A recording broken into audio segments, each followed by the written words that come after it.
Peter has a vision in the book of Acts, chapter 10, verses 9 through 17.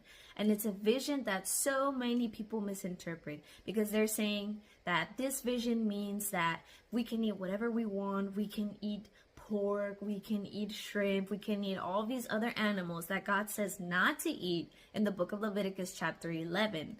And because this describes the dietary laws, or basically what God considers clean and unclean food. And so a lot of people take these verses and say, there you go, God said that don't call unclean what he has already made clean. How did he make it clean?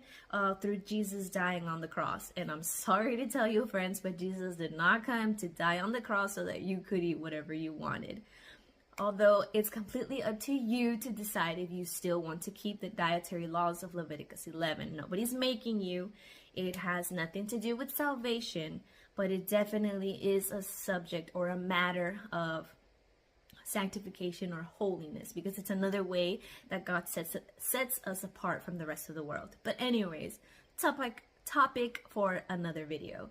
Anyway, so this video we're going to be focusing on those verses on Peter's vision, because so many people misinterpret that and they think now we can eat whatever we want. God says not to call unclean what he has already made clean. But the thing is that these verses 9 through 17 are taken completely out of context. And why is that? Well, let's go to the beginning of this chapter. I'm only going to read a few verses for you just to kind of summarize what's going on. It says, the very first verse, at Caesarea there was a man named Cornelius, a centurion, in what was known as the Italian regiment. He and all his family were devout and God-fearing. He gave generously to those in need and prayed to God regularly. One day, at about 3 p.m, he had a vision. He distinctly saw an angel of God who came to him and said, Cornelius. Cornelius stared at him in fear. What is it, Lord? He asked. The angel answered, your prayers and gifts to the poor have come up as a memorial offering before God. Now send men to Joppa to bring back a man named Simon who is called Peter. Now, for those of us who might not know or remember what a centurion is, it's basically a Roman soldier.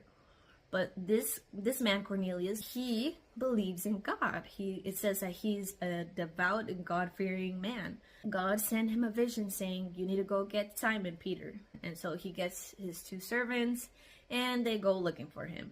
And now, okay, so basically next scene. Now we're in the scene where Peter is up on top of the roof and he's fasting, right? And he has this vision from God about the animals. And so we're going to skip down to verse 19 where it says, while Peter was still thinking about the vision because he didn't know what this meant, the Spirit said